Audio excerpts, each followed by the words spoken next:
नमस्कार प्यारे सज्जनों, हमारे मोटिवेशनल ब्लॉग में आप लोगों का बहुत बहुत स्वागत है। आज का टॉपिक है चिंता। चिंता करने वालों की तादाद बहुत बढ़ गई है दोस्तों, इसलिए बहुत से लोगों का ये विचार था कि हम अब चिंता के बारे में कुछ बताएं। तो आज चिंता के बारे में हम बात करेंगे। तो हम चिंता क्यों करते हैं, चिंता क्या होती है, चिंता क्यों हो जाती है, ये सब कैसे होता है, ये सब बात करेंगे। चिंता चिता समान, चिंता से चतुराई घटे और दुख से घटे शरीर। चिंता करने से कितना भी बुद्धिमान आदमी हो, उसकी बुद्धि भ्रष्ट हो जाती है। चिंता चिता समान, चिंता करने वाला व्यक्ति चिता की आग में दिन रात जलता रहता है और शीघ्र ही चिता पर चढ़ जाता है। तो प्यारे साथियों, आप लोग भगवान के ऊपर भरोसा रखें और अपना नित्य कर्म करें, क्योंकि अपने हाथ में कुछ भी नहीं है। जब कुछ भी नहीं है तो चिंता काहे का। एक बार का वृतांत है, भीष्म पितामह महाभारत युद्ध में 10,000 सैनिकों को रोज मारते थे, परंतु उनके करने से भी युवराज दुर्योधन खुश नहीं था। दुर्योधन जाके बोला, पितामह आप जानबूझ करके पांडवों को नहीं मार रहे हो या बहुत गलत कर रहे हो। आप हमारे सेनापति हो और आपको चाहिए कि हर संभव प्रयास करना चाहिए कि हमें ही जीत मिले। तब जो है भीष्म पितामह बोले कि ऐसा बात नहीं है बेटा, हम युद्ध कर रहे हैं, लेकिन जितना प्यारे तुम हो उतना ही हमारे लिए पांडव भी हैं, इसमें कोई संशय नहीं है। लेकिन मैं पांचों पांडव को मार नहीं सकता। ऐसा नहीं मैं उनको मार नहीं सकता, लेकिन मैं मारूंगा नहीं, क्योंकि वो हमारे खून है, वंशज है। तब दुर्योधन बोला, तब तो हम युद्ध जीत चुके, फिर काहे के लिए हमारे पक्ष में खड़े हो। ऐसी ऐसी कटु बातें बोलने लगा कि उनको तीर जैसा चुभने लगा। और फिर वो प्रतिज्ञा की, कल मैं पूरी पृथ्वी से पांडवों का नामो निशान मिटा दूंगा, सबको मार दूंगा, ऐसा मैं अखंड प्रतिज्ञा करता हूं। उनकी प्रतिज्ञा सुनकर के द्रौपदी बहुत चिंतित हो गई। द्रौपदी भागी भागी भगवान श्री कृष्ण के पास आई और बोलती है कि हे केशव, हमारी रक्षा कीजिए, हमारे पतियों की रक्षा कीजिए, हमारे सौभाग्य की रक्षा कीजिए, हमारा सुहाग खतरे में है। बोले, क्या हुआ द्रौपदी, क्यों इतना चिंतित हो, क्यों इतना घबराई हुई सी लग रही हो। तो द्रौपदी बोली कि हे प्रभु, कल भीष्म पितामह हमारे पतियों को मारने का प्रतिज्ञा कर लिए हैं, हमारे पतियों की रक्षा कीजिए। तो भगवान कृष्ण बोले, इसमें मैं क्या कर सकता हूं, अरे मैं तो युद्ध भी नहीं कर रहा हूं। तो वो बोली, नहीं ऐसी बात नहीं है, आप सब कुछ जानते हो, आप सब कुछ कर सकते हो, कुछ भी करके हमारे पतियों को बचाओ। बोले, अच्छा ठीक है, चलो इसके लिए अर्जुन के पास बात करते हैं। अब अर्जुन के शिविर में भगवान कृष्ण और द्रौपदी साथ जाते हैं। तो क्या देखते हैं, ये अर्जुन महाराज तो एकदम घोड़े बेच जैसे खूब मस्त गहरी नींद में सो रहे थे। प्यार से सुनिएगा प्यारे श्रोताओं, ध्यान से, ध्यान भटकने न पाए, क्योंकि ध्यान जो है आदमी का अक्सर भटकता है। मन चंचल है, मन चंचल अति बावड़ा, मन की मते न चालिए, मन की मते अनेक, जो मन पर अपटा नहीं तय साधु कोई है। इस बात को हमेशा ध्यान रखना प्यारे दोस्तों, कि मन जो है हमेशा खड्डे में गिराता है। मन के हिसाब से मत चलो, मत के हिसाब से चलो, समय के हिसाब से चलो, समय की मांग के हिसाब से चलो। तो होता यूं है कि भगवान श्री कृष्ण अर्जुन को जगाते हैं और द्रौपदी से बोलते, ये देखो तुम चिंता में मरी जा रही हो, ये इनकी नींद देखो, एकदम मस्त नींद ले रहे हैं, एकदम इनको कोई चिंता फिक्र नहीं, कुछ नहीं है। तो अर्जुन बोले, क्या हुआ, आप लोगों को आधी रात को आने की जरूरत क्यों पड़ी? तो भगवान कृष्ण बोले कि द्रौपदी मेरे पास आई थी, ऐसा बोल रही है कि कल तुम मरने वाले हो और तुम गहरी नींद में सो रहे हो। तो अर्जुन मुस्कुरा कर बोला, प्रभु क्या बात करते हो आप, ऐसा बोल रहे हो जैसे लगता है आपको कुछ पता ही नहीं। अरे प्रतिज्ञा लिए हैं तो क्या हुआ, वो तो हर वीर योद्धा समय समय पे ये सब बातें होती ही रहती है उसके साथ, वो करता ही है। तो बोले तुम्हें डर नहीं लगता, तुम कल मारे जाओगे? बोले अरे डरने की क्या बात है इसमें, जब हमारे साथ खुद मधुसूदन है, हमारे कृष्ण हैं, मुरारी हैं, हमारे सारथी, हमारे रथ हाँकने वाले, हमारे जीवन की रस्सी जिनके हाथों में हमने अपना सौंप दिया है, अब वो हमारे साथ हैं, तो हमको किस बात की डर है? अब जो होगा देखा जाएगा। अब सौंप दिया इस जीवन को, सब भार तुम्हारे हाथों में, अब जीत तुम्हारे हाथों में, अब हार तुम्हारे हाथों में।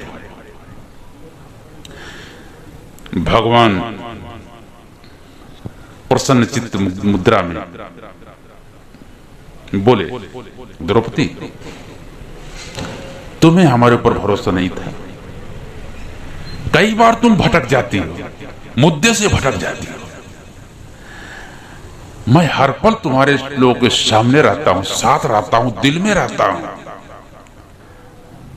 परंतु दिखाई नहीं पड़ता हूं। अर्जुन हर पल हमको महसूस करता है, हमको हर पल देखता है।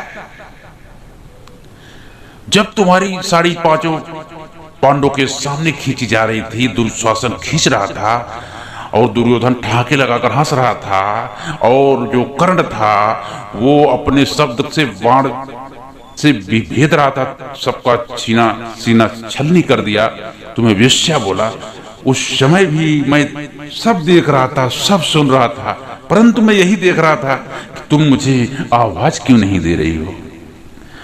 मैंने देखा तुम सभी राजाओं महाराजाओं सभी वहां पे बैठे हुए परिजनों शुभ चिंतकों के पास तुम गई, गिड़गिड़ाई, रोई, लेकिन मेरी तरफ पलट के भी नहीं देखा। वो मैंने देख रहा था, परंतु जब ही तुम समर्पित भावना से और एकनिष्ठ होकर के, एकाग्रचित्त होकर जो ही हमारा तुमने ध्यान किया, तो ही मैं वहां प्रकट हो गया।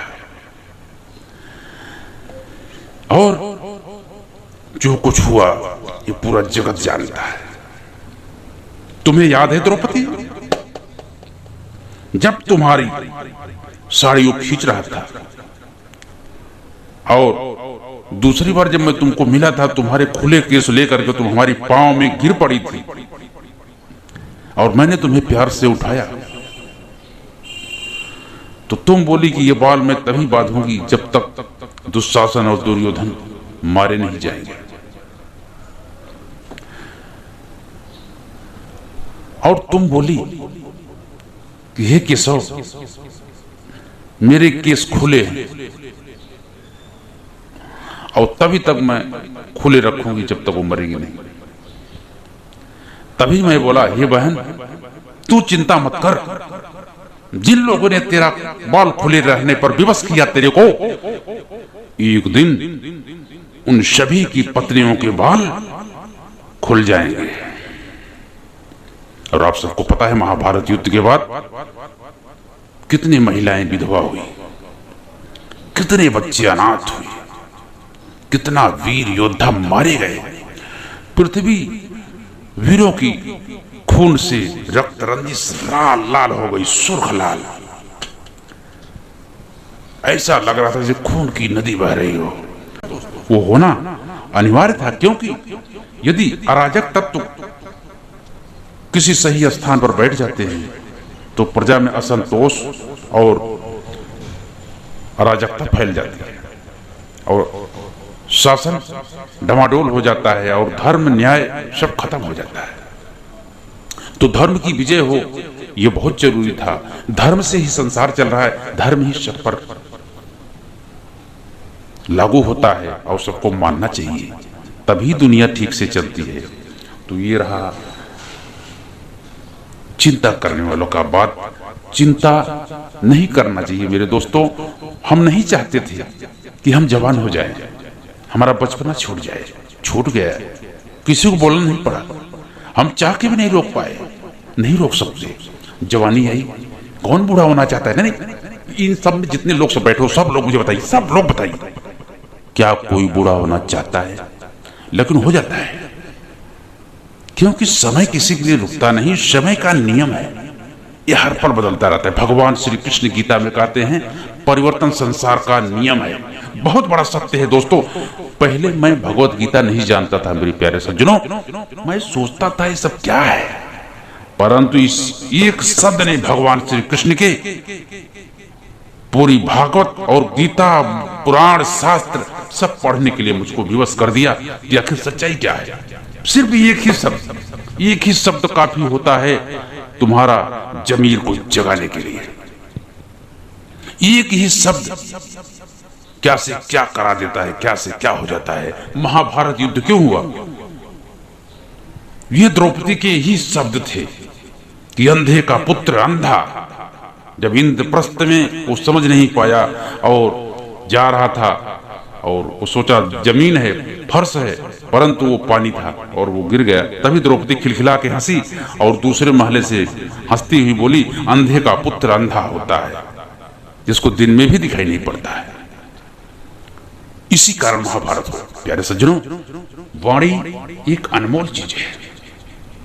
वाणी आपकी अच्छी है तो आपको पान खिलाएगी, परंतु वाणी यदि आपकी कटु है तो यही वाणी आपकी महाभारत करवा देगी। इस बात का बहुत ध्यान रखना दोस्तों।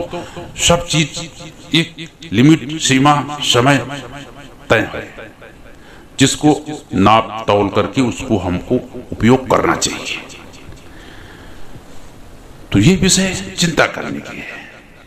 हम नहीं चाहते थे हमारा बचपन खत्म हो जाए, जब खत्म हो गया, जवानी आई, जवानी के बाद बुढ़ापा, फिर मरना पड़ता है। मरना कौन चाहता है? अब सबसे बड़ी बात है, मरना कौन चाहता है? फिर भी आदमी को मरना पड़ता है। मेरे प्यारे सज्जनों, सभी को जाना है, ये सत्य है, परंतु फिर भी हम, मेरे पास 10 दुकान है, मेरे पास 10 करोड़ है, मेरे पास नौकर चाकर है, मेरे पास बैंक बैलेंस है, अरे तुम्हारे पास क्या है? ऐसी भाषा बोलते हैं।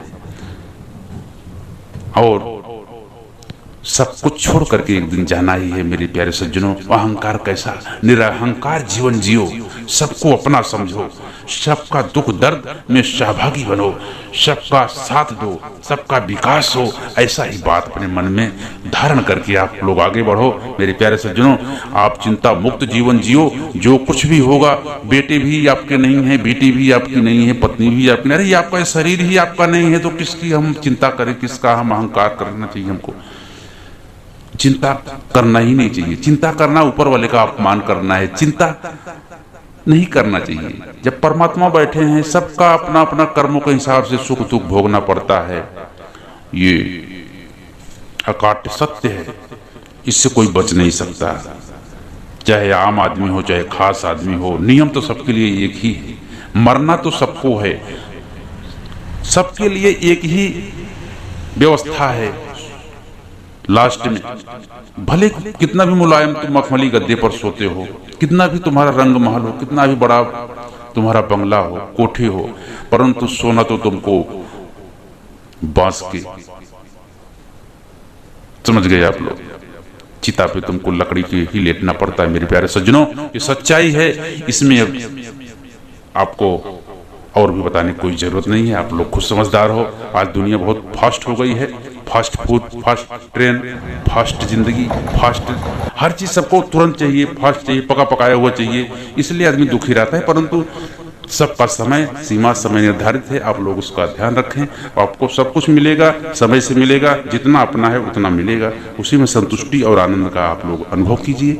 तो इसी के साथ आज का मोटिवेशन हम पूर्ण करते हैं, यहीं पे रखते हैं। आप लोग स्वस्थ रहें, आनंद में रहें और हमेशा हंसते रहें, मुस्कुराते हैं। यही हमारी आप सबके लिए मनोकामना है। हमारे दिल में हमदर्दी है। आप सब अपने हो, हमारे परिवार के हिस्सा हो। अब हम आपसे जुड़ गए हैं और हमारी चिंता आपकी चिंता हो गई है। सब लोग जो है निर्द्वंद जीवन जिए, आनंद में रहें, यही हम चाहते हैं। तो मिलते हैं फिर अगले वीडियो में। आप जो सब लोग नए लोग हो, सुन रहे हो, प्यारे सज्जनों, कृपया आप लोग हमारे चैनल को सब्सक्राइब करके बेल आइकन प्रेस कर देना, ताकि हमारा अगला नोटिफिकेशन आप सबको मिलता रहे। और राधे राधे, जय श्री कृष्णा, जय श्री राम। श्रावण के महीने में ओम नमः शिवाय सबके लिए, सब पर भोलेनाथ की कृपा बरसे।